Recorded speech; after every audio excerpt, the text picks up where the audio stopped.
Where's the best place for content on the world of Ice and Fire?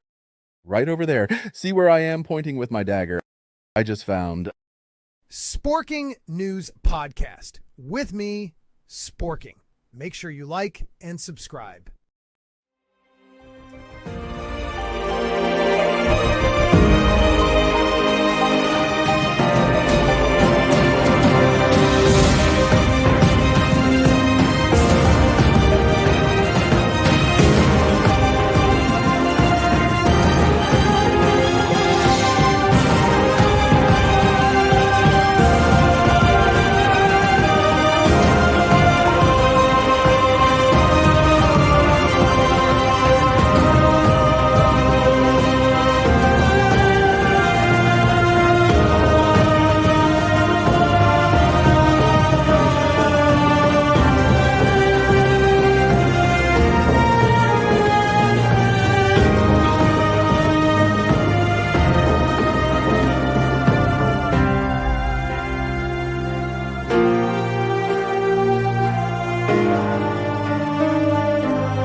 Someone got eaten. Yes, it is. It is Tuesday night. It is not a stream by the crossroads, but it is a spork. Spork of Ice and Fire. So thank you for being here. I'm Scott with Sporking News Podcast, and that's as professional as I will be. With me tonight, we have the great, the lovely, the handsome, on camera, Mr. Grant Gregory. How are you, sir? Hello. I'm doing I good, just- man. Happy to be here. I'm only here because of the clickbait title, so Yeah, totally clickbait. I don't know how it is. I just said George R.R. Martin wins a winter update. Is this a good sign? That's all I said. Yeah, I don't think that's clickbait. use the words George R. R. Martin, wins a winner, and the word good. It's clickbait if you use those three. Ginger Ninja wants you to know that you look 80s hot. He's calling me 80s gay. I get it. Okay. All right. Well, that's it. I mean, I don't know if you are or you. Oh man, it's not on this one. I was going to play Ha. Edwin. Didn't You're work. looking for Edwin. Yeah, Edwin's not on this one. Oh well. Also with us tonight is the manly Mason from Free Folk of the Fandom, who only needs like 20 subscribers to hit 100. Yep, that's Oh, about. yeah. I'm at 79, so I'm getting there. It's pretty close. He's there, guys. 21 away. So if you are not subscribed to Mason, please do, because Mason is here every Tuesday on the best utensil themed stream on any site, any platform. That's Sporky News Podcast. You can't tell me there's a knife or a fork or a spoon themed platform stream that I screwed it all up. So where's Nerdrotic? He's going to be here, right? Yeah, no, I even have to do that now because I've gotten some angry responses. No one cares that, the lovely Jane's up there, or Christy, or Zax, who never shows up until like halfway through just to poke at me in the chat. But yeah, so he's never coming back, I don't think. Okay, so let's What happened to Mad? Mad said he's going somewhere and he will be back. He just okay. jumped on because he thought I was alone, and I thought that was really nice of him. Okay. So if we yeah. if we all leave, then he'll jump on. Got it. Well, Oh, not yeah, now. we're intruding on the Spork and Mad alone time. Mhm. Sorry. What's up, Swift -1? How you doing? Thank you for being here, guys. If you're new here, please subscribe. If you are not, like and share. Subscribe anyway. Yeah, so resubscribe because I know you might not be subscribed anymore. But yeah, there's been a lot of news articles in the past day on George R.R. Martin and Robert Redford. We will talk about that. They're getting married. Yeah, he got trolled on Darkwing's cameo by Robert Redford, I guess. I'll have to look at that. But he did give an update. I just want to find the one that it was the best one that talked about it. I guess Game Raider or something like that. I freaking hate when it does this. I'll find it. But what do you guys think was the update? Has anybody looked into the update, read it? Anything good? The last thing I heard was he's opening a bar or something. Yeah, he's Oh, yeah. opening the milk of the poppy. I think that's what he's calling it. That's what it's called. Yeah, the milk of the poppy. You know what? Freaking cool name for a bar. Okay, for a guy who doesn't drink anymore, that is a cool name for a bar. Like I'd go in and have a coffee. You know, if it's like a I Song don't of think they're Ice and serving Fire. coffee. No, probably not. Probably not. But it would be cool to see it. I don't know. Just like if he gives it that a Song of Ice and Fire themed, kind of like the Star Wars themed one in Los Angeles or something. So you're likely to Yeah. get stabbed with a sword in there. Something like that. Yeah, I saw somebody on Twitter. I'm forgetting who. It was one of the big Song of Ice and Fire creators. It might have been Spork News? Glidus. Oh, Oh. no. It might have Yeah. been like Glidus or somebody like that. Mm-hmm. But they said that they had met George like last year, and he was like, "Oh yeah, my bar's gonna open up in like a week or two." So My God. it's not just books he's laid on. It's just, but he still gets it done. That's the scary thing. Milk of the Poppy sounds like an opium den. It does. When I hear that, that's what I think. I do too. I do too. The Ginger Ninja, he took a giant dump and released a new book of wild cards in the John. Yeah, that might be it too. It's aggravating, and he tries to almost justify that he's really working on these books. So from Game Rant, I don't know if they're the original publishers, but that's the one thing I'm completely in control of. George R.R. Martin gives fans an update on Winds of Winter. Okay. What does that even mean? Yes, if you're in control of it, do it then. Well, That's I think Then what's the holdup? I think it's worded as like kind of a dig at like House of the Dragon. Like somebody do you pointed mean? that out, and I kind of can't stop seeing that. Oh, No, because I he's not get in it. That's control the of. one thing Yeah, I'm in control of. Yeah. Yeah. Mm-hmm. And in the statement, he actually says it. So I you'll do see wonder if seeing House of the Dragon kind of go a little off the rails, seeing like a second project do this might actually get him to like put some motivation to finish it. Yeah, Sweet we'll summer see. child. But Sweet summer child is right. yeah, We'll see. We'll see. Let me read a little bit and then we'll talk about it. So Game of Thrones was a massive hit on HBO despite its disappointing finale stretch on the air. And fans hoping for more satisfying conclusion to the gritty fantasy epic get another update on the source material from the IP's progenitor. Before Game of Thrones was the best show on TV, the books by George R.R. Martin were already a bestseller and a big deal in the fantasy genre. And they were, man. Like, yes, Game of Thrones brought him to an unbelievable amount of people. I mean, they were pulling in tens of millions of people watching on live on a Sunday, before streaming really kicked in. And even when it was on HBO Max, they still were pulling in 10 million people, 11 million people watching episodes that suck. Well, especially for a fantasy series, who HBO has gone out and said that they do not like fantasy series. Anything that's too mystical or magical is considered poison to them. Yeah, which is weird because right after that they did like Dark Materials. Yeah, but I'm saying prior to that, because of that success.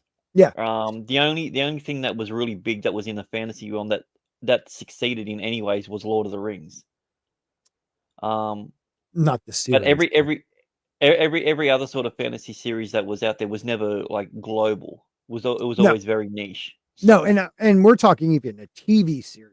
With TV series, this changed movies, everything. Yeah, Lord of the Rings and Game of Thrones are literally the only two worldwide phenomenons when it comes to fantasy. I actually have to say, and it might be a weird comparison, but I feel like Lost opened the door to something other than drama.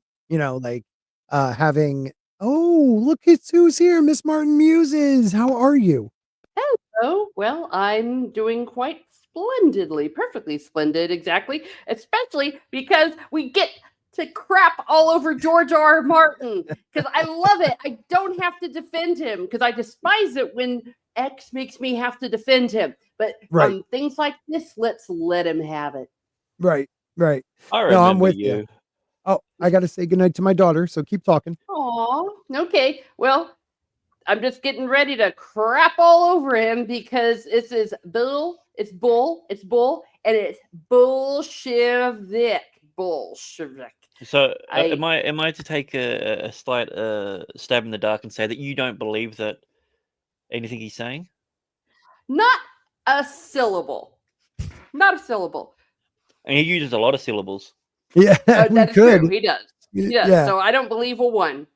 And I don't know if I don't know if you pointed out what Steve had said in the private chat. I think it'd be okay to share. I Oh, mean, it would he be. roasted him so hard. It's one of the best lines, and if you guys don't mind, I will read it. So we got this.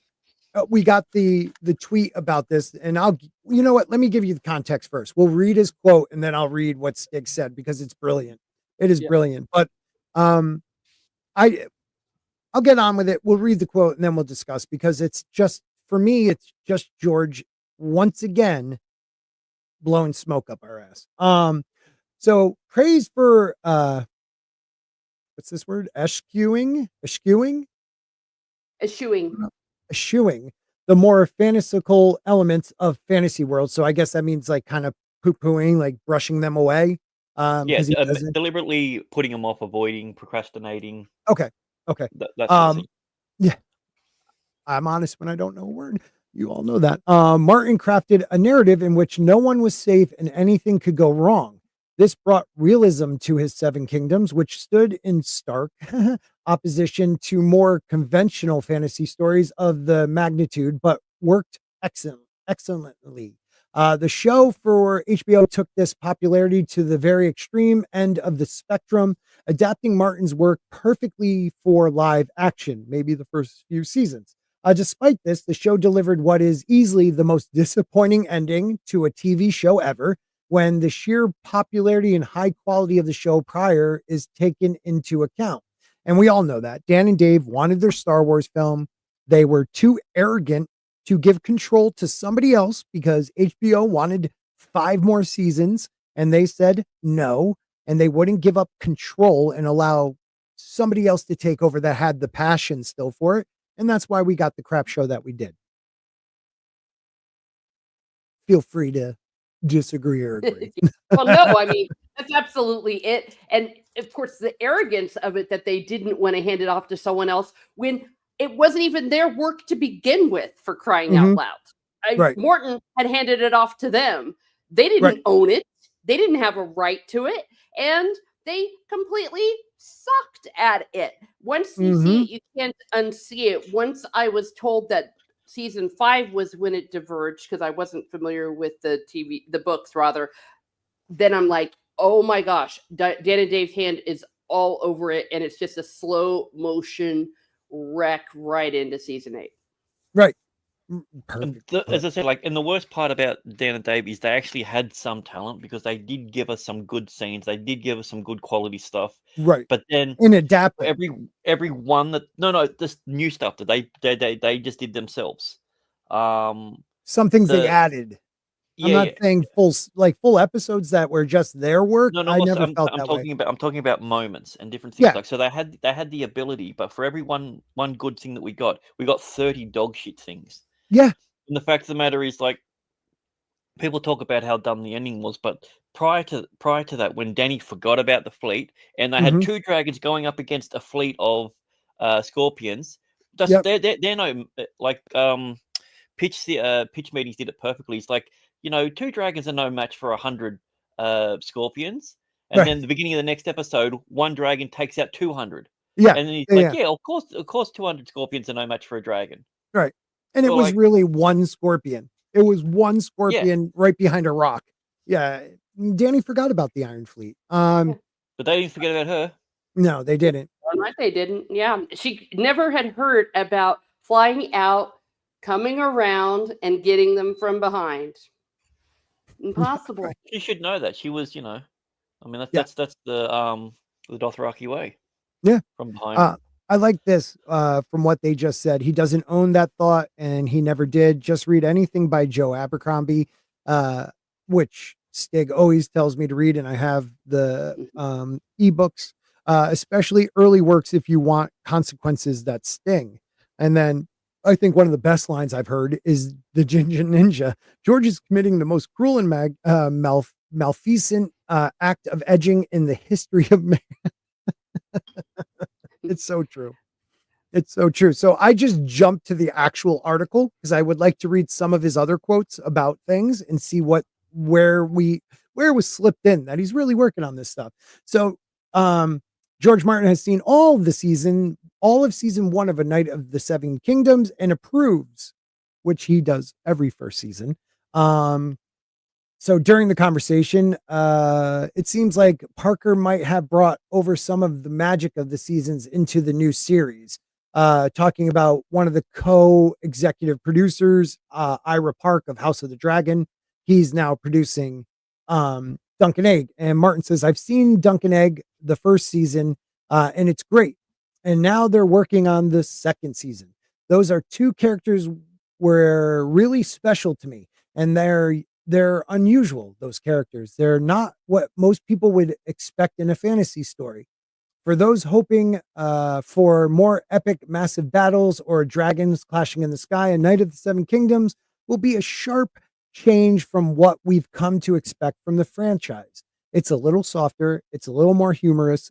I hope the audience will be open to that kind of change, Martin says. First of all, I don't know one person that has read any of the Dunk and Egg novellas and disliked them. They're fun stories. There's always, I mean, the first one, there is major events that happen because of Dunk and Egg. Yeah. Like I was about ready to say, did he not read his own book? The ending of the first one is brutal. And it changes the history of Westeros. Like the path it was going. It's violent as hell. It's a huge ass melee. Yeah, well, when you take out someone that's going to be on the throne, that makes a difference to the kingdom. Yeah. I mean, and the way he got taken out too, like that was pretty badass. Yeah, it's pretty badass.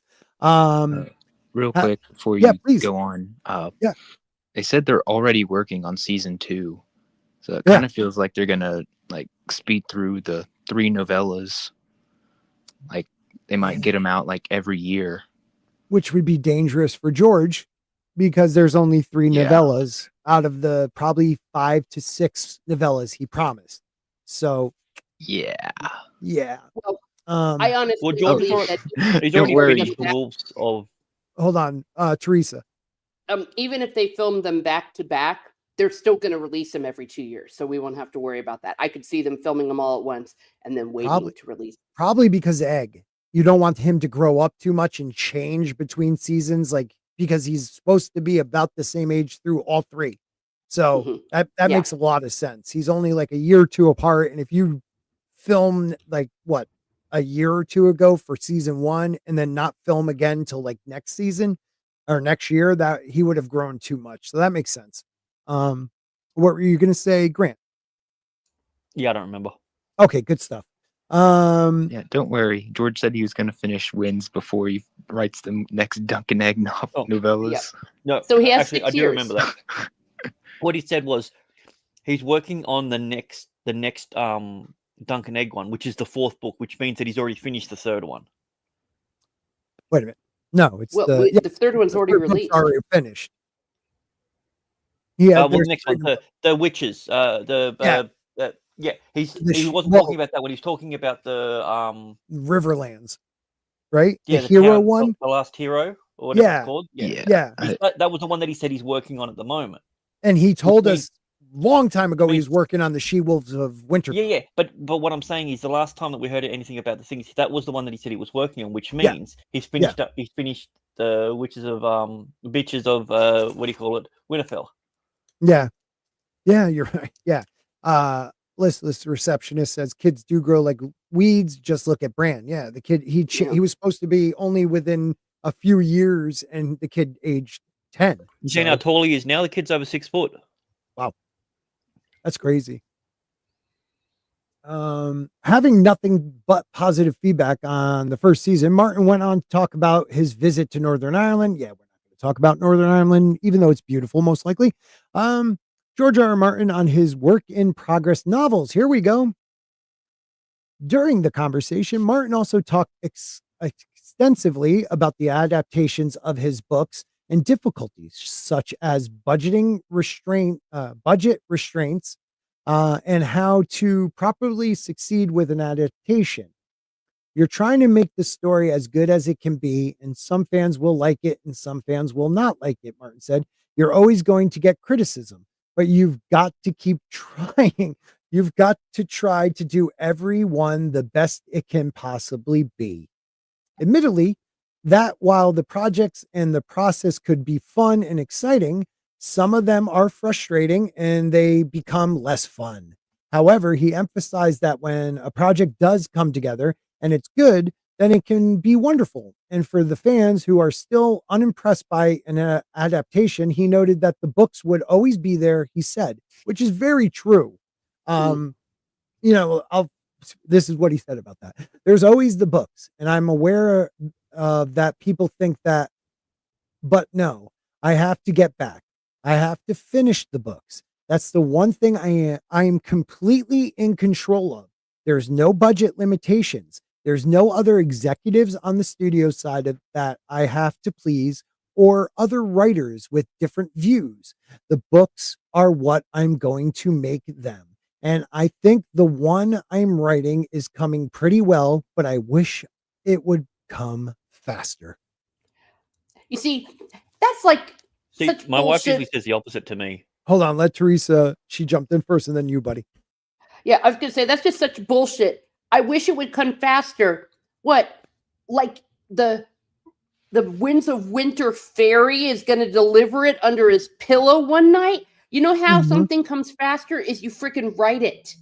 That's how you do it. It's like he's sitting around waiting for it to drop in his lap when he said, I wish it would come faster. I mean, right. Everything he says up to that point, I actually kind of agree with, because he's seemed to me like he's saying it's all my fault. Mea culpa, mea culpa. But then he goes, I just wish it would come faster. Oh, shut up.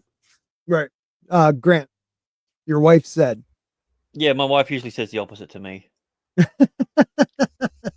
And that's why Ginger Ninja said, that's what she said. Warlord of Queens. Here. Good to see you. Yeah, I think before Mason had a very good point. He is throwing a little shade, maybe not meaning to, but saying that, you know, this is what I completely have control of. There's no budget limitations, or there's no other executives on the studio side that I have to please, or other writers with different views.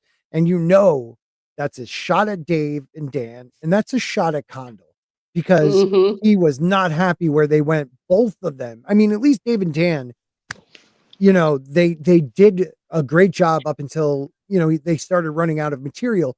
Condal just switched it with the story complete. Like, it makes no sense. He had no excuse. He didn't need to change it. Yeah. He just went full guitared. Yeah, That's but so I mean, true. the changes were minor. They didn't really have any, you know, real effects on everything. Right. No, I just mean, the whole Succession. And Thing about the a whole story character about of Damon. In Succession. the end, we know how it happens anyway. In the end, he's just going to wind it back into that, and therefore all of our criticisms are invalid. Yeah, because, you know, that character would have died anyways, but it didn't affect anybody else, like Aemon, you know, the one in the books who protects his brother's crown, and in this story seems to be wanting to take his brother's crown. No, it's not different than the book. No, not at all. Well, hell, it wasn't even consistent with the first season, for crying out loud. Right. But we accepted it because, the second season was not consistent with, and it wasn't consistent. I've said this many times and I'll say it again. It seemed like every odd number episode in season 2 and every even number had different writers, and they were not allowed to talk to each other. Because if you take like 1, 3, and 5, it kind of seems like the characters are the same, and then the even, they're different, but they're all the same in the evens. You know what I mean? Like, it was like a weird mishmash of characters. But I wish it would come faster. Rings a little hollow after 14 years, says Listless Receptionist. That blows my mind. I mean, I like that he says, I think the one I'm writing is coming pretty well. What scares me is why doesn't he say the Winds of Winter? The one I'm Yeah. writing is coming He's very not well. talking about the Winds of Winter. That's the whole point of that statement. It's kind of Oh, what a douche. right. It comes off like he's talking about a different book altogether. And he leaves it Well, what he's like actually that. writing is he's still on novellas. the bar menu for his bar. That's the whole point. Like he hasn't figured out cocktails yet. Yeah. I want a white Russian will be the milk of the poppy drink in this bar. That does scare me. That right there. And you would hope as a interviewer, he would ask, "Oh, you mean the Winds of Winter?" But we'll see. It's a small update on his progress as we wait for Martin to complete the next novel, The Winds of Winter, and the final installment in the series, A Dream of Spring. Martin has not given any update on when to expect either book. However, with many adaptations in production, there's no lack of stories to look forward to from Westeros. We'll see it this Night of Seven Kingdoms late in 25. So again, it's a small update on the progress, but this guy doesn't say that he's actually like, is he talking about the Winds of Winter? I don't know. You're right. Now that I'm rereading it, we're assuming he's talking about the Winds of Winter.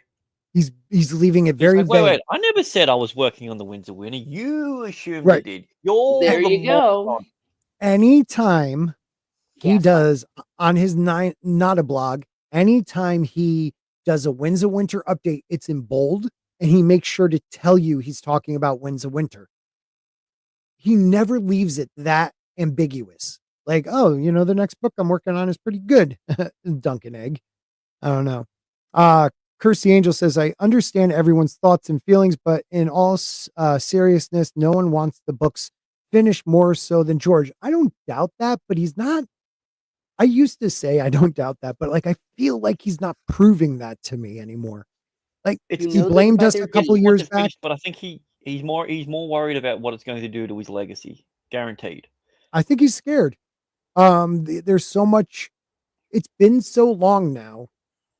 Maybe the pressure, because the years have gone on, has gotten to him, so he's nitpicking every word he writes. I could see that because he knows people will now. Like he's been working on the same series for 35, 36 years now. Yeah. Like you would think he would have a direction, even though he's the gardener. He had a direction. He had a direction, but Dave and Dan ruined it. Yeah. His whole point was Danny was going to die by John. Yeah. Assuming that he comes back. And that Bran was going to sit on the throne. But he would have put it in a position where it makes more sense. But see, I would love for him to still give us that story the way it's meant to be. Because I think we all agree Dan and Dave did a horrible job with the bullet points he gave them. And if we've already talked about how George has been setting us up with Dany, because we justify every mass murder she does. When she killed all the masters of Astapor, I believe it was in Astapor. Yeah. She killed a lot of people, and we all agreed on it because what they did to the slaves, children. But they weren't all bad, remember? Right. They weren't all bad. But we agreed anytime, like when she didn't like even shed a tear for her brother when he was getting melted with gold on his head, she said he must, dragons You're don't no burn. dragon. Yeah, he's no dragon. Like we all accepted it because he abused her. There's going to be a point where she does something and kills somebody for no reason that really makes sense. Like the person makes a mistake and she offs them and they're very loyal. Something like that will be the trigger moment where we're all like, oh, wait a minute. She did something terrible. So I feel like he will totally do that, but he may have been like, oh, now I have to change it. But that was how many years ago was the finale? 2019? 2018? Yeah, 2019. We'll forgive him. The minute the book comes out. Yeah. Yeah. So that's why all he has to do. So any of this, I'm afraid, and all that, I'm like, no. Yeah. And that's for little girls.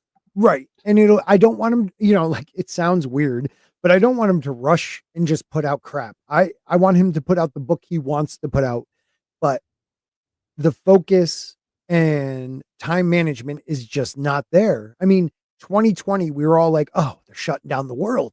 He even said, I'm going to be in a cabin and writing. That's all I'm going to do. And he didn't get any new pages done from what we already knew he was at. Yeah, but you don't understand. There was just so many cheeseburgers to eat. Yeah. Who else was going to do it? I don't know. Let's go to Delulu land. He's talking about dreams of spring because he's done with the winds of winter. I would love that. I would love that. That's what he really means. Mhm. We've talked about it so many times. Like he's gonna put them one after another. It's just gonna be bang bang. Like he's writing them. No, both. he's fucking not. We He's did literally talk gonna about he's literally gonna have the thing.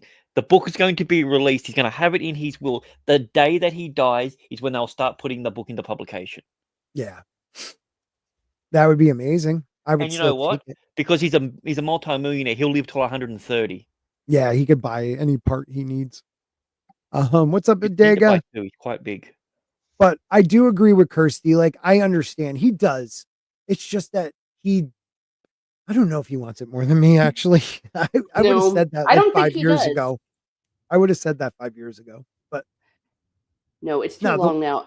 If someone really wants something, they'll do it. It's like the whole he's not that into you. If a dude wants to ask you out, he'll ask you out. Because women will sit around Not and gonna think, throw oh, dirt maybe on he's you. tired, maybe he's this. But no, Mhm. if he wants you, he'll get you. If he wanted Right. to publish this, he would publish it. End Right. of story. He would finish it. End of story. And I He has thought the this, time, he has the means, he has the money. Like, yeah, I thought this Ugh. was a good sign though. Like on his Nada blog, the 28th of February, he hired a new creative director for like his TV show projects, non-HBO. Like so if it's non-HBO, this guy's like his creative director. Like if he's hiring all these people, hopefully to lessen his load, and maybe he will finally just be like, because father time's coming, man. Like, I don't know. I would hope that's a sign he's focusing more on the books, but I defend him so much. I don't know what to do anymore. It's not, but I really want him to at least finish Winds of Winter to continue this story. Look, I'm telling you right now, wait a minute. You could be right though on picking at everything. 36-year-old garden gets choked with weeds. Yeah. And the Marinese not really, I think, screwed him. Everything happening in Essos, I don't think he knew how to get out of, because he says he has 2 books left, but Danny's in the Dothraki Sea and she has to first get captured by this Khalasar, probably get taken back to the Mother of the Mountain, do something there to get control of the Khalasar. well, I mean, we're assuming that that's the direction that it's going to go. Right. She might literally just escape. She might torch them all. Yeah. That's Like, funny. it And what might not be happened? some big. She just walks out. Yeah, just Yeah. done. Yeah, it might not be some big drawn out freaking thing. Maybe Like the show she's was. Yeah, like she's there for a day, and then all of a sudden, she's about to get taken away, and then Drogon comes in and just fucking wipes everyone out. Like, just torches the entire thing, but she doesn't get burnt. Yeah, or torches just the Khals that grabbed her, who were supposed to take their lives and go with Drago to the afterlife, and they took all the good men. She just has to kill them, and then the Khalasar will bend the knee to her. Or maybe it's a situation where they're not treating her as bad as they did in the show. Yet she's being so demanding. Everything is like, no, you're not the cult. You're not Khaleesi anymore. There's a rule of things, and then the dragon comes down and she just systematically starts eating them one by one. She says, all right, until you make me your thing. That way you can start to see some of that little bit of a change in her, where when her back's up against the wall, she's starting to get a little bit more of that Targaryenness. And Marine taught us that because she tried to be the good queen, the nice queen, the one that takes concessions every time she did, she got stabbed in the back. And I see her coming back and burning Marine, just burning it, killing the great masters or whatever they call them in Marine, like the green lady. but her and even Yeah. her husband, all of them. Well, she has to. She has to kill her husband because he's the Yeah. one that tried to poison her with the fucking beetles. So Yeah. Yeah. People try to tell me he didn't, but it might not have been him. It might have been one of her men, the one that was super wanting to fight everybody. Oh God, I forgot his name now. The shave there's a- pate. Is that the one you're Yeah, talking the about? shave pate. I believe that's it. Yeah. Yeah. The shave pate. I can see him wanting to. I don't even know if he wanted to kill her, but he wanted to get her to think people were trying to kill her. yeah, And he might have put those there to kill him. You know what I mean? Like the shave pate wants war, and he wants change, right? The shave pate. That's why he cut his hair and all that stuff. I don't know. I just wish George. Yeah. Yeah. It's not going to happen anytime soon. 2026. I'm shooting for people.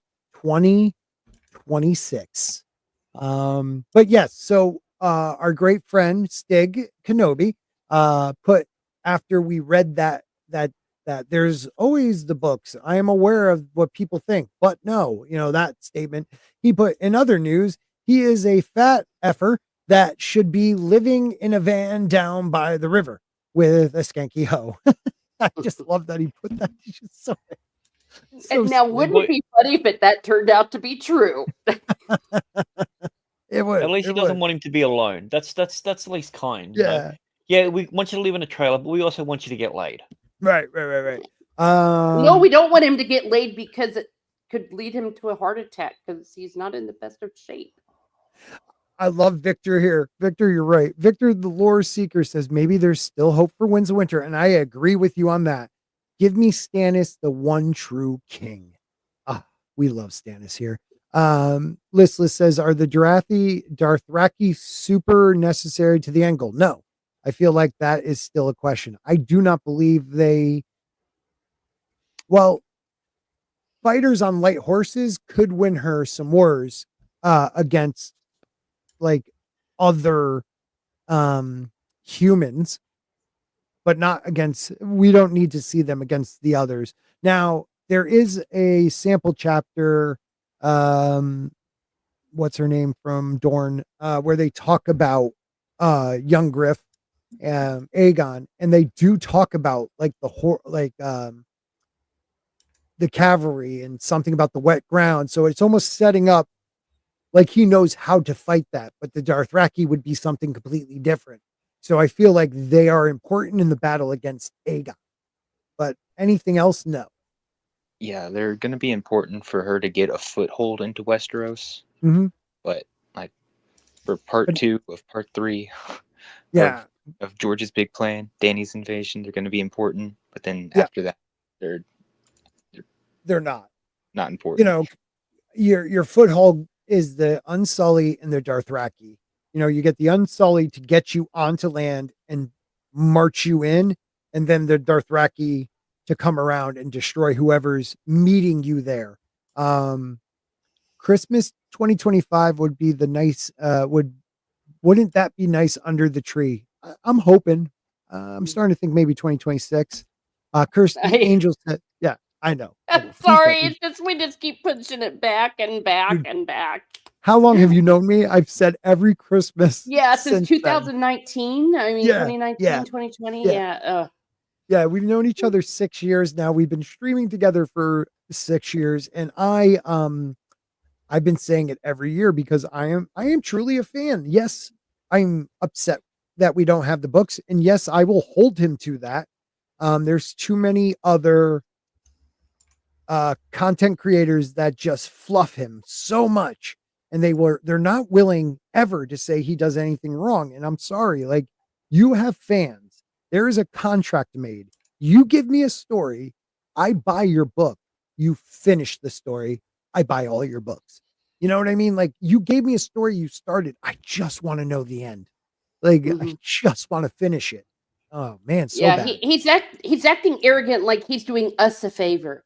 It's like, oh, well, I Yeah. guess. And compare that with Robert Jordan. I've said this once, I said it twice, and I'll say it again. Compare it with Robert Jordan, who was on his deathbed and he was thinking of the fans. He was thinking what he owed the fans. He owed the fans the ending to the Wheel of Time. That's how his attitude was. And he Martin's the died other way around. after how many books he wrote for Wheel of Time? I think it was the 12th or 13th book he died at. I think the 11th was the last one, because I think the last 3 were co-written rather with Sanderson, if you will, because based on his story and his outline. Kersey said, could there be a connection between the Dosh Kalin, Nymeria and her water witches, and the merwives who wear anemones in their hair and weave gowns of silver seaweed? I love how you think. And the Dosh Kalin in the Silver Sea. I could see it in the Grass Sea. Is it the Shivering Sea, you mean? Like that's how they enter? Yeah, I could see. That's an interesting thought. Not to mention, we'll think about that one, Kirsty. I like that. Keep going with that. Listless Receptionist, not to mention, I just finished Storm of Swords and the entire Riverlands was flooded. Yeah. I mean, so much good shit is going on right now. Think about it. We have 3 major battles we are waiting for. We have the Battle of Ice, Stannis versus the Boltons and all his crew. And Stannis is setting up for the you're going to sink in a lake thinking you're on land moment, which is going to be awesome. We have the Battle of Blood, which is Euron down in off the coast of Lake Dorne, or like the Reach down there, like the Arbor Islands, where I think he's going to try to raise a kraken, which is pretty cool.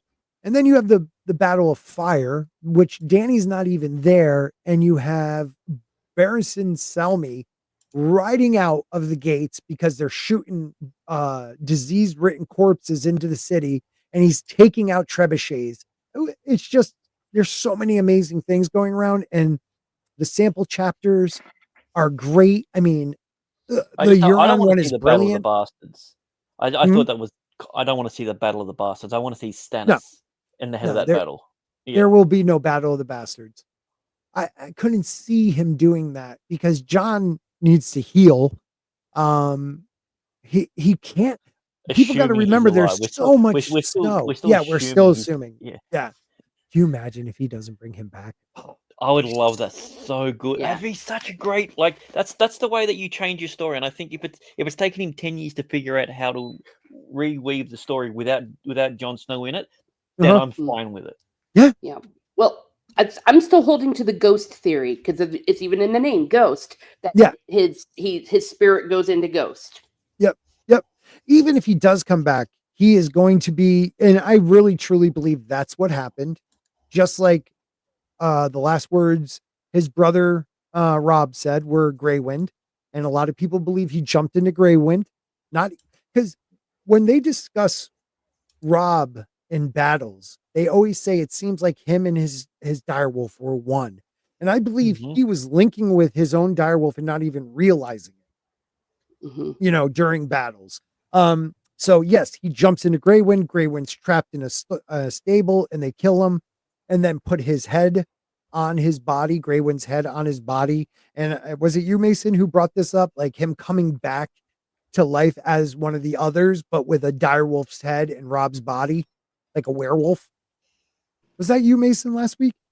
I don't think so. I think it sounds like a Mason thing. I like it. Wouldn't that be dope if he came back with a direwolf head? Oh my god! And it was functional. That's what I'm saying. Yeah. Oh, that'd be so awesome. But yes, I believe he jumps into Ghost. Spends time in Ghost longer than people probably expect because they'll put him in the ice cell because that's one of somebody's visions is somebody in an ice cell, and that would keep his body at a cold temperature so it wouldn't rot, it wouldn't deteriorate. Maybe like a week or two, and finally somehow he comes back and he's so much more violent because he's a wolf. He has that wolf mentality. Oh, I would love it. 3 major battles. I don't see how you do them without 1,000 pages each. Yeah, this 1,500 page manuscript thing. I still don't understand like how he can do less than or all of what he needs to do in 2 books. I think that was his Marinese knot. That was his issue. To get everyone where they need to be by Dream of Spring. This Then book, just say I'm doing an 8th book. I'm fine with him doing that. I don't know why he didn't. He did that when he said he was going to be a trilogy. Then he said there'd be 5 books, and then he moved it to 7. And no one would be upset if he said 8. If we get them, I'd be fine with that. I mean, yeah. ... If we get them. Yeah. Oh, Kirsty Angel said it. You did say it. I knew it had to be someone like you two who think that way. That would be awesome, Kirsty. Sorry not to give you props. Kirsty Angel was the one with the werewolf thing. It was freaking awesome. Mad Cheesemo says, is this another deep dive into the books, or is it safe for me to come back on? Yeah, sure. Come back on, because we're totally not deep diving. Yeah, because I'm still haven't finished because I've stopped reading again because I thought 2024 was going to be the year we'd get the announcement. And when we didn't, I'm right in the middle of Feast of Crows. So good book. Good book. Yeah. What up, John? So, yeah. You know, it would be hilarious though if Jon Snow does come back, but it's like Pet Cemetery. He's like this zombie, like he's worse than Lady Stoneheart, and he's like, well, that's the thing. You can't be worse than her. Like, I feel like they need to come together. I want to see him come back and them meet, and either he kills her again, or she gives him the crown, or she crowns herself something, because she has Rob's crown. So, she does have Rob's crown, and she's heading north. Every move she makes, she keeps going a little bit more north. So will she end up in the neck where his will is? And we'll finally meet Holland Reed because he has Mage Mormon and one of the Glovers with him. Or will they go past that and somehow, even with the deep snow, Jon somehow makes it south and they intercept each other and something happens? I don't know. I don't know. I'm excited though. Yeah, go ahead. Oh, I was just gonna say, or the one we were talking about just a second ago, and then Jon just bleeds out and was seen no more ever again. and they give him a Viking funeral, and that's it. Right. And occasionally, like, ghosts would appear to save somebody, and it's actually Jon. You know, that would be kind of cool. Kirsty Angel, yeah, this is what she said. As a werewolf, in ancient culture, they believed the soul resided in the head. So if Rob went into Grey Wind, his soul is in the head sewn to his body. So it would be Rob, but in a wolf head. So dope. Johnny says, Jon Snow jumped into ghosts. Then the Red Woman brings him forth from the wolf, but the way it happens is that Ghost transforms into Jon, and he has white hair, as a Targaryen should. Like a silvery white, or it'd be kind of cool if he died, and when he does come back, something does cause his hair to change color. That's a kind of an interesting thought. See, I'm worried if they go that route, then to bring him back, death needs a cost.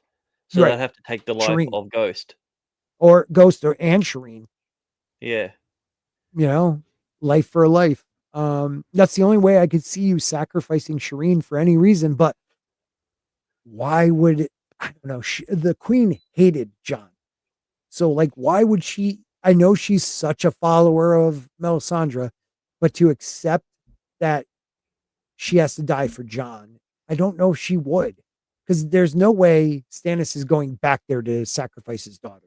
Like what happened in the show, they're not even near each other. There's so much snow in between them. Like, it's never going to happen. So I don't understand why people think that is. She may get sacrificed, but it's not going to be on his orders. I think when he finds out, he loses the will to keep going. And maybe that's how he loses. Because Stannis is the man. Stannis the man is. Stannis, I was going to say that too. That's great. Yeah, I am so many plot lines that are like Victorian bringing the horn with him to Dany. supposedly for his brother, yet most likely whoever blows the horn dies. So like, will he use the horn or will he not? Well, he may have someone blow the horn for him because she's not even around. But like, I don't know how Yeah, that's going to work out.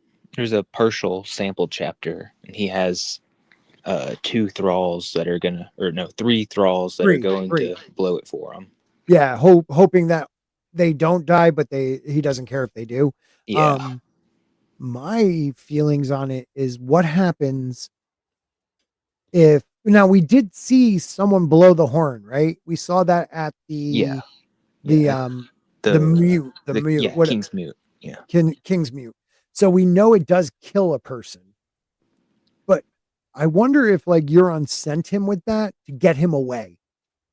So that when he does raise a Kraken, it's his Kraken. I don't know. There's something weird. I mean, sorry. that I can see. Something I going can on. see Euron doing that. That's very much within the realm of his character. Mm-hmm. Because we've come to learn that Euron gives gifts that seem extravagant because he doesn't care about material. He just doesn't care. Like there's something more he wants. And I don't think it's dragons. I think he wants to become a sea god. You know, he wants to be the sea god. So what would be your avatar? It would be a Kraken, not a dragon. So for me, I feel like he's doing certain things to get certain people away because Victarion would not be a pushover if he had to fight him, you know? And that's why he has all these religious, maybe not just religious. He has warlocks, he has septas, he has his own brother who's a preacher for the drowned god. You know, he has all these different people that he's tied to the bow of the brow of his ship. I mean, he's ready to sacrifice a lot of people. So I wonder if it's about the Kraken and not about, he doesn't give a crap about the dragon. And I'm with you, Johnny. We definitely need a Kraken. Yeah. Come on, man. Release the Kraken. Release the Kraken. Oh, what a great scene. Night's King Stannis and his corpse queen Melisandre raised the dead Jon. I love that thought, but how does Stannis do it when he's so far away? I could see the corpse queen doing it, Melisandre, and I could see Stannis being her Night's King because he has already given her part of his essence. Like she literally tells him another, shadow baby after the show only showed one. He did two of them in the books. And she was like, you can't handle another one. So like, she's already taken that essence. So yeah, I could see him as the Night's King. Let's see. Ginger Ninja, here's how he could end it quickly. Then Bran awoke from his deep sleep, groggy from the effects of the milk of the poppy. His visions were only a fever dream, but he's crippled. Body remained. That's the end. I would accept that, frankly. Like Bobby Ewing in the shower. Right. Yeah, you got Bob, the Newhart show, right? I got the Newhart one, man. I had the strangest dream ever. Yeah. Good morning. Yeah. The Real Wade Nation Gaming clips. Hey, Sporkin, what's up, man? Or Jon is the Night's King. They raise him as the Night's King. There is something, I don't know. There is going to be something that, no, see, he's not a cheater. His wife pretty much okayed it. She would give she wants to enter Melisandre, if you know what I mean. She just can't. The woman who played his wife on the show played it great because she's obsessed with Melisandre. She just looks all like Melisandre. Like she did a good job with that. Do you think the life will be for Jon if he does come back? Will it be his own direwolf or will it be Shireen? And will it be Melisandre that raises him?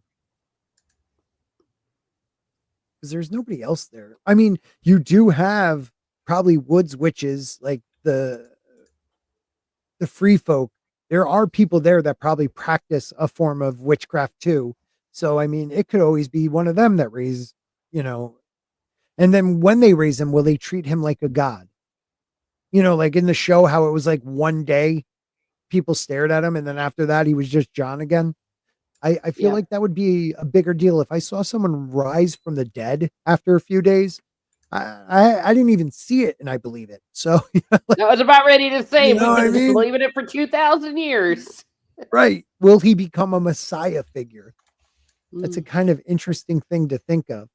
She goes, "Oh, geez." Don't the wildlings all think? Yes, Shireen is a walking outbreak about to happen. Yeah. The what they think is a princess, Val's sister, Val, um, tells us that it never goes. It just goes dormant. It never is cured. And I think having partial stone face might be a dead giveaway, but Sam's not there to peel it off, so it could be an outbreak. You hit the nail on the head there, buddy. The nail, get it? Oh, that was Oh gosh. Oh, bad. oh, I just got it. Oh, that's terrible. My bad. Well, if you see lightning strike sporking in about a Yeah. minute, Yeah, it's just right through my house. That would yeah, be terrible. I don't know. We were it would go talking about viral. it would. I would finally get anyways. You'd finally get with it. Live stream go viral. Oh man. I get Curse the Angel says, I get the feeling that Stannis is not a Baratheon either. Whoa, either different dad or different mom and dad. He's completely different to the other brothers. Yeah, he is definitely, we keep getting a callback to how much Renly looks like a Robert, how he's charismatic like Robert, just not as manly as Robert. Stannis is nothing like them, and we get that he never was. He was always a He's very solemn. much aiming to Aegon. Hmm. You think so? Mm-hmm. He's the one that's the more intelligent one. He's the one that's better at strategies. He's Yeah. the one. He's the more learned of the brothers. He's the one that would be the better king. Yeah. He's the one that would sleep with his sister. Like, all these things. Yeah. And what's weird about Stannis too is we always get he's like steel. He'll bend till it breaks. He's that rigid. He will not bend. He'll hold it till it kills him. But yet every battle we've ever heard about him or seen with him, decisions he made, he's very fluid in his decision making. He'll move and change to win. Like what he's doing right now, drilling holes in the lake and setting a trap instead of meeting the man and head to head battle. That's the reception that he's put forward for himself. Right. He's put forward that he's so rigid and everything like that to the point that everyone believes it. So when it comes to his enemies, they believe it too. Yes. So they think if they just keep pushing at the same spot, when they're winning, while Stannis is going around the side, he'll give the impression that I'm doing the same thing over and over again. Right. He's a genius. Because he is. He's a genius. He's battle tested. Yeah, he's battle tested. I mean, shit. He still would have won, even though Ned and all that came in and saved the day with their ones. Right. But I think Stannis was still doing what he needed to do. Yeah, I mean, you can't give up the fort. You were ordered to hold it. Like as a he wasn't the king then, so whatever his command was, he took it almost to the death at Storm's End. If it wasn't for the Onion Knight and then Ned, but we hear about his battle on the sea against the Ironborn, and he wins, against the Ironborn at sea. Like the dude is a tactician. To be able to beat the Ironborn on their own battlefield, which is the ocean, you have to be a military genius, because not many people have beat them out at sea. Johnny says, are so right on the show. It seems so underwhelming. Like John returns. Yeah. And the Night's Watch are so nonplussed. Yep. By Nonplussed it. by it. Yeah. So it really is. I like the wildlings for like the one time he walks by them, they like, and then after that, no one cares. Yeah, like everyone rises from the dead. It happens all the time. I mean, you see the scar, it's like massive, like all the different stab marks and through the heart, but yeah, it's no big deal. He came back from the dead. Got stabbed in the heart. Yeah, I got better. I got Yeah. better. I was here at 7 p.m. Eastern. You was a no-show. Yeah, because it was at 8 o'clock. Daylight savings time where I'm at. So we sprung ahead. So it's 8 o'clock. I just went with the same 8 o'clock. Just different, I guess. Sorry, buddy. He actually reminds me of Ned. So I love that right there. Stannis and Ned. A lot of people say that, but there's a major difference. And it's not always easy to see, like, oh, he's much colder than Ned. But when it comes to, I don't know, Stannis, the difference is Stannis is. Sorry, buddy. I got to take off. All right, buddy. Thank you for Bye. being here. All right. See you guys later. Later, Bye. buddy. With Stannis, the difference is like Stannis would have never warned Cersei and her children. He would've That's killed the them all. difference. Right. Because and he would have had the right to, because they were bastards and they were not the king's children, and the wife, had an affair with her brother. They would have all died. No warning, all dead. That's the difference with, he's not as soft as Ned. But yes, he does remind you of Ned in many ways.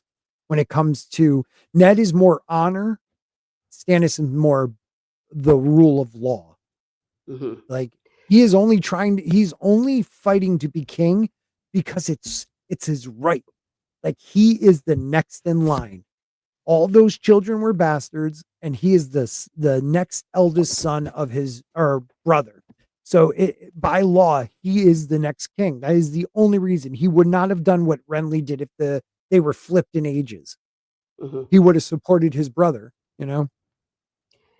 Yeah, he's like Javert. If Javert was for the right of kingship instead of the law, it's like I must follow, Yeah, no matter what. right. No mercy. Perfectly. I mean, you of all people would know, like, who they kind of resemble in English history. Western civilization history. Yeah. They all kind of, if they're not people from the War of the Roses, they're different eras, but they all resemble somebody. Like, Yeah. the Lionheart is Robert, right? In a way, you would think. I might be wrong on that. I always assumed he was the Lionheart. Richard, is it Richard? Right, Richard the Third. Richard the Third. Well, no, because Richard the Third spent most of his reign being fighting the Crusades. Like, he was like a greater That's good true. kind of a guy. Yeah, but some of the symbolism, like, I've always felt like it was closer to Sir Thomas More, St. Thomas More, Ned, and even perhaps Stannis from a certain point of view. I'm not saying that morally in their lives they were the same, but it kind of was on a technicality that he was killed. It was, no, this is not wrong. This is not lawful, when Henry VIII wanted to break away from the Church of England. So he was willing to get beheaded for it. So I could see Stannis losing his life as part of his moral sense, like what you just said. It is my right. It is this, and that's what's going to get him killed. While Ned's quote unquote honor got him killed, and in that sense, I find them very similar. Right. Okay. That does make a lot of sense.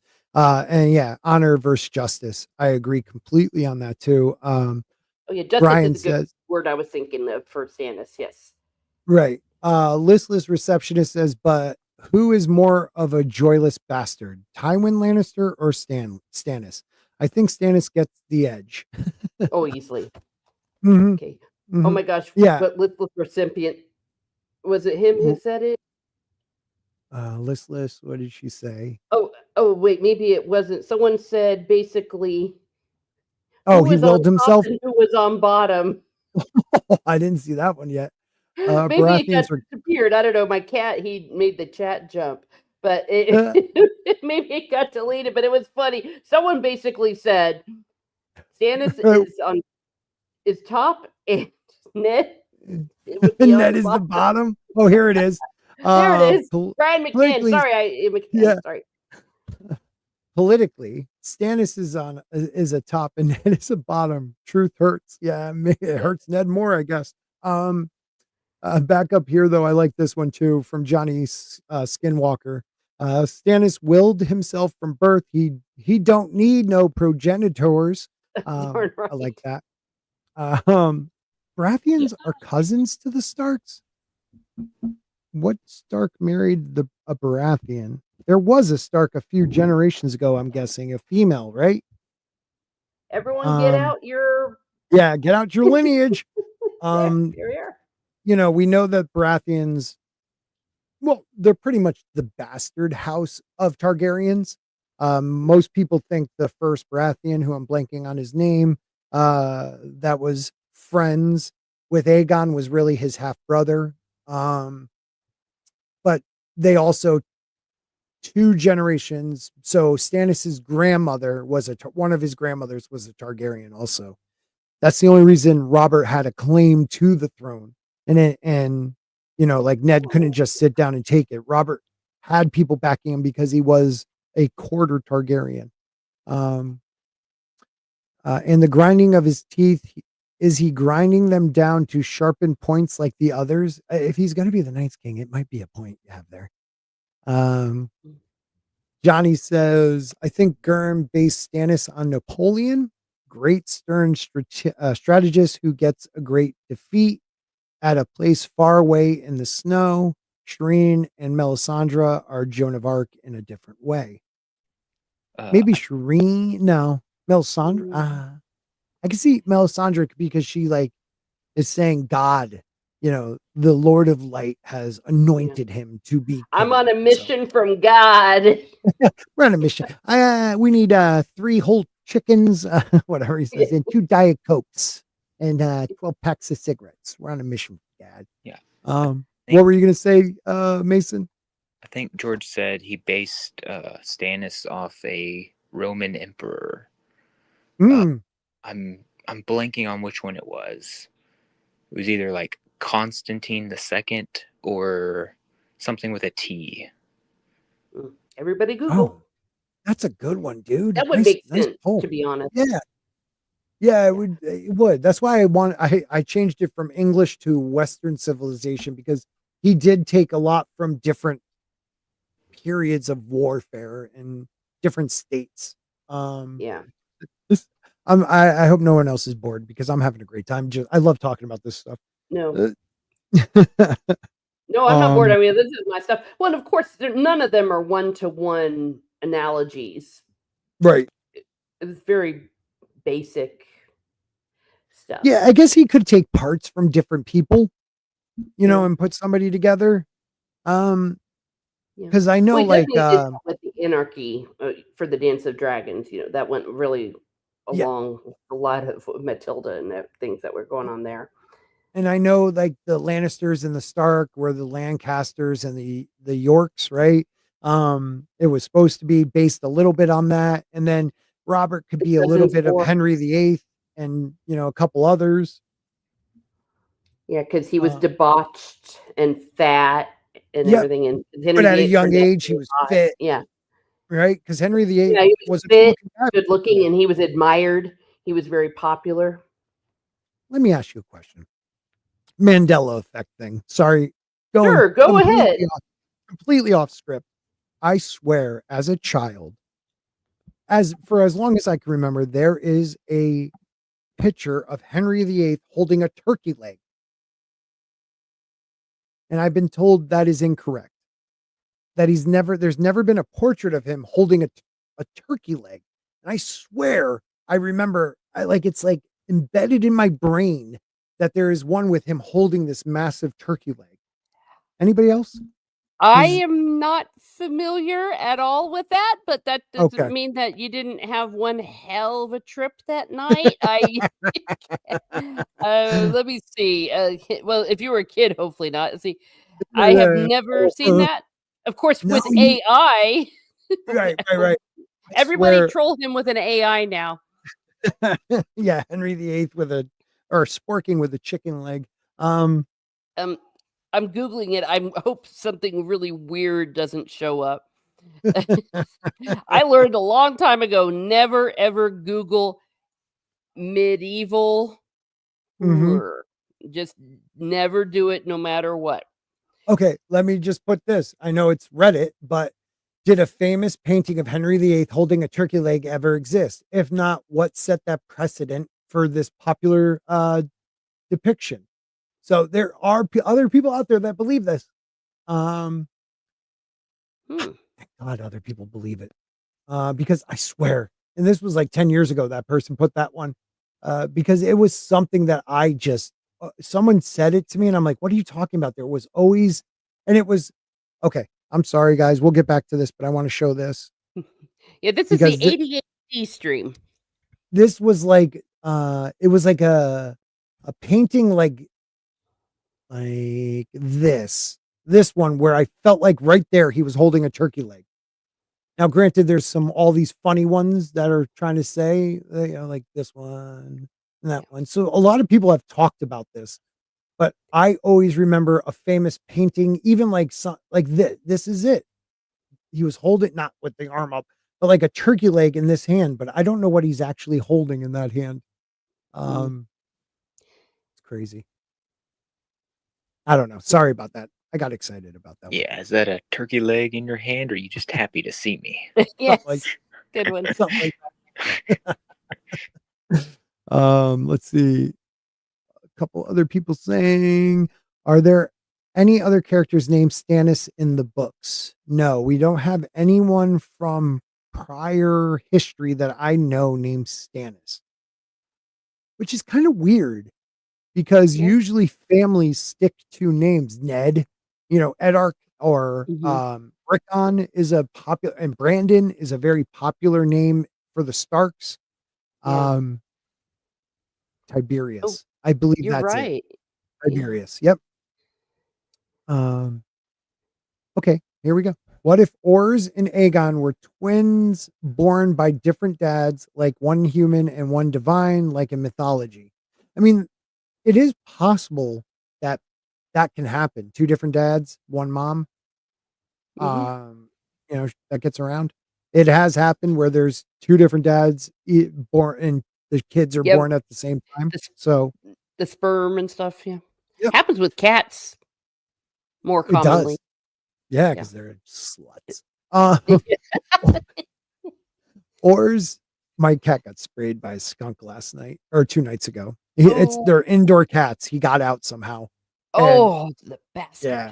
Yeah, a lot of white vinegar and shampoo. He's all right now. Killed it. That's a good one. It's like that's why you don't go outside, kitty. Yeah, exactly. Grumpius Maximus was the emperor.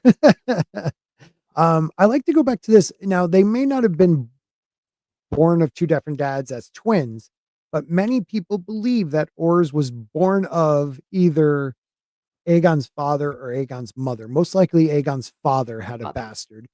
For the simple fact that the strength of the black hair, we've come to find out like Targaryen gene is more recessive than dominant, but the Baratheon gene is very dominant. I mean, the whole book is based on that.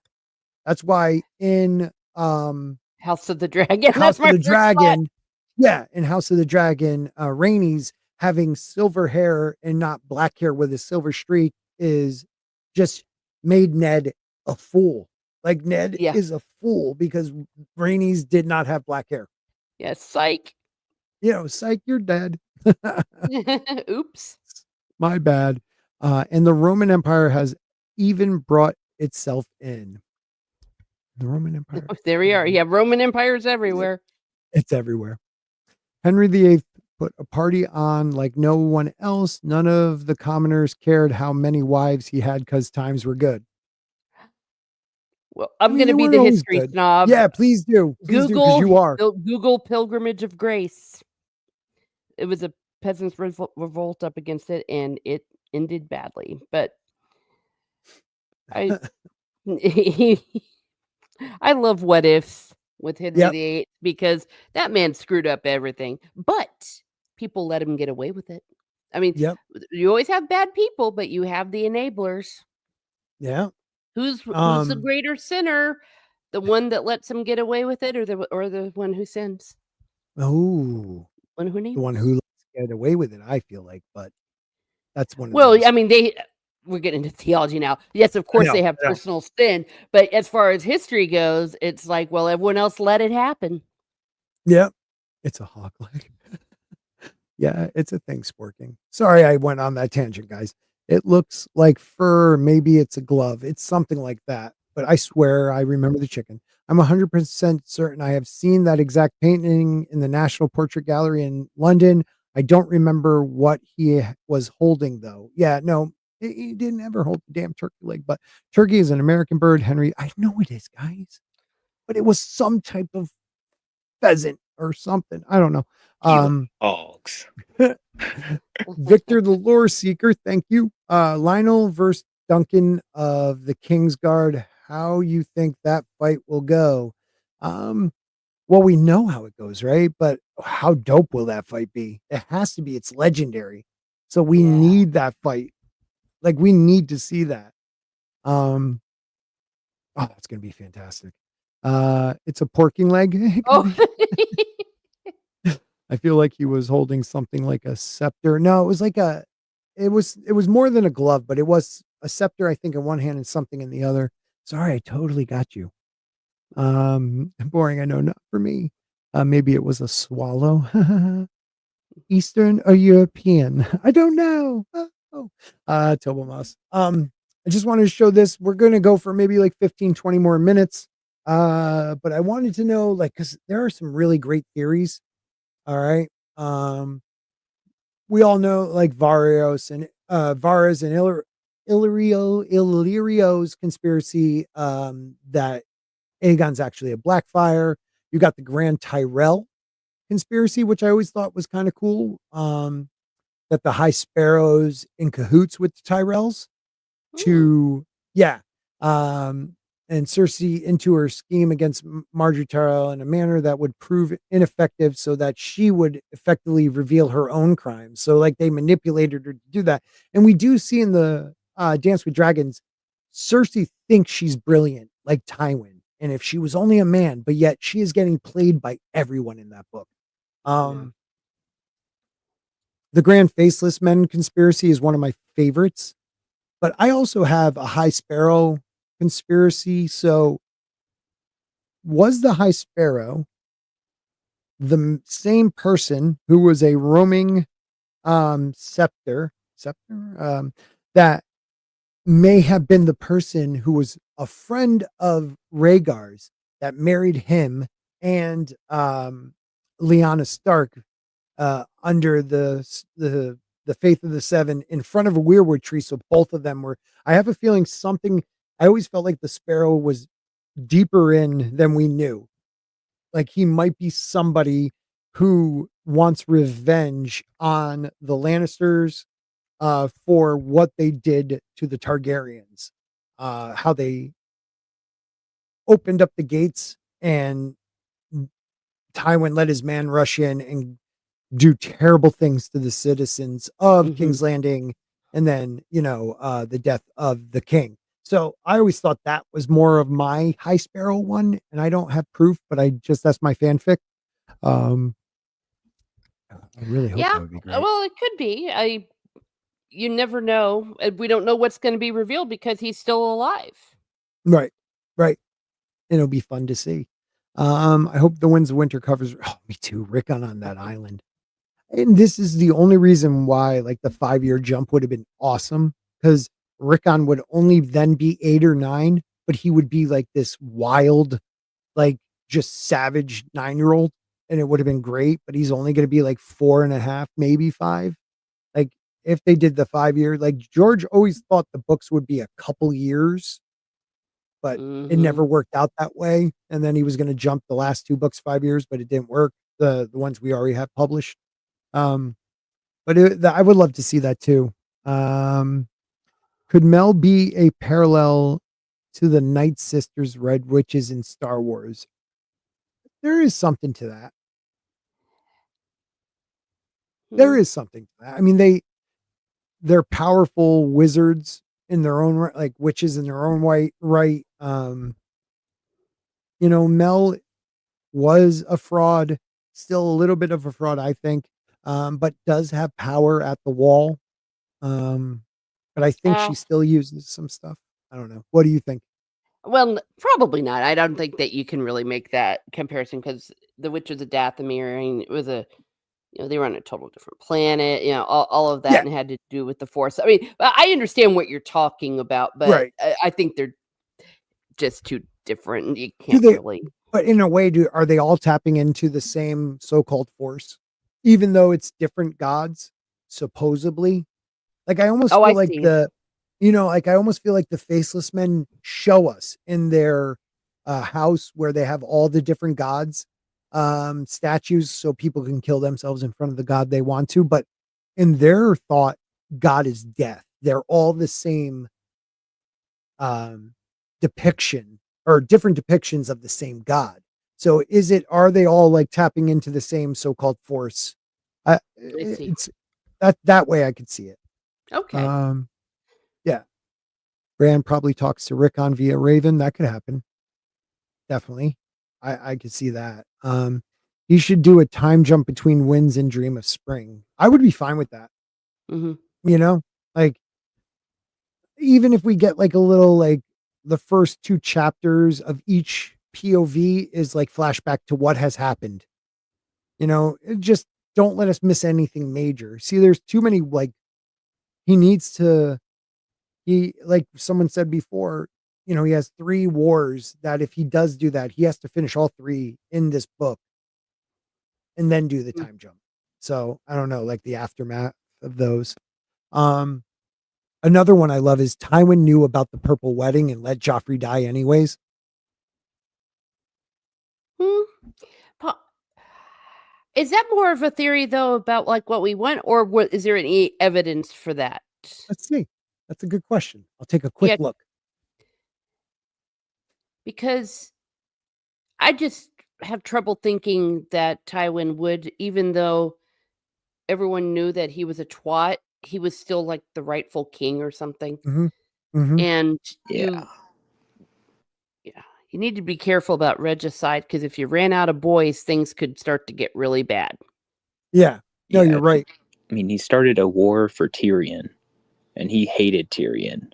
So, like, Mhm. Mm, that's true. if would he let like the king who has his blood get killed? Yeah. I mean, we don't see I'm trying to see does this person put because usually when it's on this site, they show, okay, this is, the facts of it. Um, I mean, the person has this thought out, like all the different people they can marry to somebody to smooth everything out afterwards. But no, I don't see it. There's not enough proof. Yeah. Yeah, I don't see that. There's not enough proof in that one. Though Um, it would have been efficient because it did solve some problems because he was yeah, insane. yeah, yeah. Targaryen and Blackfire alliance theory. I don't think there's actually an alliance. I just think that Aegon most likely is a Blackfire from the female line. So, um, Feral Rickon riding a savage unicorn. Yeah, Mm, taming him, or not even riding one. His direwolf riding his direwolf, murdering savage unicorns. That would be even better. Um, Kirsty says Sparrow is another term for the little finger in ancient Middle Eastern history. And the sparrow also plays a part in Inca or what's that one? And Nana's this Iana's descent into the underworld. her husband, I think. So if sparrow is another term for little finger in Middle Eastern, I could see that Littlefinger has something to do with it then, because George would not use that word for no reason. If it that is, I never knew that. That is really, really cool. Yeah, let's It bring that could one to the be. bank. Yeah, that is really cool. Too on the Um, nose. it definitely is. That's dope though. I never thought of that. Well, not many people have. You ever heard that? Because I never heard that. I thought No. that was pretty cool. Yeah. Um, let's see. We had 40 people over at X. We have 12 now on the YouTube. And we have a lovely how many over on Rumble? We have 3 people on Rumble. So thank you guys for watching. We appreciate it. Just a couple more, and then we're going to call it an evening. We need a 10-year jump. I always wanted Tywin to be the plotter of Joffrey's death. Yeah, I could see. I mean, there is okay. The evidence is he tries to teach Joffrey, and Joffrey stops listening, and we see him taking Tommen under his wing. That is the only like evidence we see that he has already said, "I'm done with this kid." You know, he's marrying a Stark. We don't need that alliance. We can have Tom and marry Marjorie, or Tom and marry somebody. You know what I mean? So I could see that being it, but with him being dead, I don't know.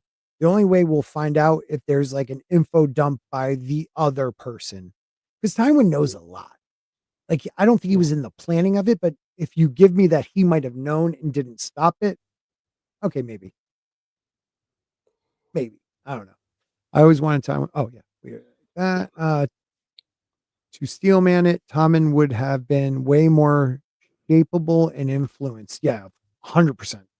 Tywin hated Joffrey more than Tyrion, but for different reasons. Well, he sees he doesn't control him. So, yep, I can see him knowing or even planning a part in it. So everyone that does, as fans, we could totally see it. I just don't know where the evidence is. I mean, where is the evidence? Because Tywin always leaves a little strand of something. Yeah. Even though we didn't learn about Rob's wife. What house is she from in the books? Mason, do you remember? What is the house that Rob marries into when they're healing? Like they bring him back because he got injured. The Westerlings, thank you, listless receptionist. Like we never got a heads up. I don't even remember like a clue. Maybe he was just writing stuff in Harrenhal notes, a lot of notes, and he told us that wars aren't always just won in the battlefield. But we didn't get a heads up that was a planned thing. Like they pimped out their daughter because Tywin said he would give them better lands and titles. So, ooh, or Cyrus, I like that. Yeah. All right, guys, we're gonna wrap it up there. But next week I'm gonna put this link of the compendium of theories over on Westeros.com. Just take a look at it because I'm going to put probably a poll out to see what theory you guys would like to cover next week. So take a look at this right here, and I'll put maybe if you guys can message a comment on this stream after we're done, which theory you would want us to cover, and I'll put the ones people put, mostly because only a couple of you will respond. So I'll put those in the poll and maybe another one because I could only have 4 and I don't expect more than 4 comments. So, but if you do, that would be awesome. Johnny, we'll finish with you. Am I the only one who thinking the Tyrells killing Joffrey makes little sense? They had a way in the Royals. Why jeopardize it? The only reason I could see that happening is because the marriage pact was already made. So if Joffrey died, they would have to marry Tommen to Marjorie. And I don't think that it was, if anything, it was Olenna Tyrell. She would be the only one that was involved, with maybe Littlefinger. Even then, we might find something completely different out. But we're going to wrap it up there, guys. Thank you so much for hanging out with us tonight. First off, Teresa, it was awesome to hang with you again. It's been so long. So I'm glad you're doing well and you're back here, and this is great. So thank you so much. I'm glad it worked out. Yeah. Where can they find you? Sorry about that. Oh, you can find me here on YouTube, where I talk about what makes me laugh, makes me cry, makes me happy, makes me sad, or just really ticks me off. I've been doing some morning shows. I've been able to get up and get those going. So if you want to just yap about open musings, that's there. I have some more letters of Tolkien, some more Catholic explaining 10 Commandments, and online trolling. Is it ever acceptable for any Christian to online troll? Ooh, shoot, I hit the wrong button. That is a cool one. Think about it. Yeah, no, it's totally wrong. It's like Well, yeah, totally, I was gonna say I've got some things to say about it for I no like, reason whatsoever. It's been on my mind. So yeah, right. yeah. Thank you, Johnny. It has been cool, and Teresa, thank you, guys. Teresa, Mason, Tina Bojan, and Grant's links are in the description, so please check them out. Mason, what about you, my friend? Yeah, just search Free Folk of Fandom on Twitter or Instagram or YouTube, and just follow me. I'd Yeah, appreciate it. guys. Oh shoot, I almost took you out. Mason Oh, no, has I don't take did. me out. I totally took you out. Don't Sorry. let him live. Let him live. He, he has need 21 subs for the longest time. So every stream I do till he gets to 100, I am going to be asking people to subscribe to Mason. Let's get him to 100, please. And if you are a content creator, share out his link. He's a great dude. He's fun to hang with, and I would love to do streams on his channel. So maybe we can do that too. But thank you, buddy, for being here. I want to thank Grant for being here, and also Mad, because Mad was here when he thought I was alone. So thank you very much, buddy. Guys, we are now doing Tuesday night, A Song of Ice and Fire. Thursday night, right now, we're covering Daredevil, the new season, which I really enjoyed the first 2 episodes. And then Saturday nights is a Spork of Ice and Fire, where we talk about conspiracies, ancient lost histories, UFOs, and that's it. We're not going to get political with it. It's over. All that stuff's over. Let us just talk about the fun things, unless, the JFK files and stuff like that, Epstein, we will talk about things like that. But Yes. hopefully you guys will join us. Yeah, we'll definitely talk about those things. But other than that, guys, have a great evening. And, I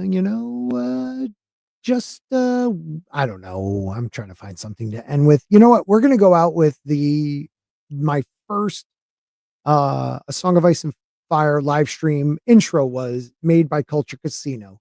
So thanks everybody for being here tonight. Have a great night. Yeah, good night, everyone. Sorry, Mason. I cut you off.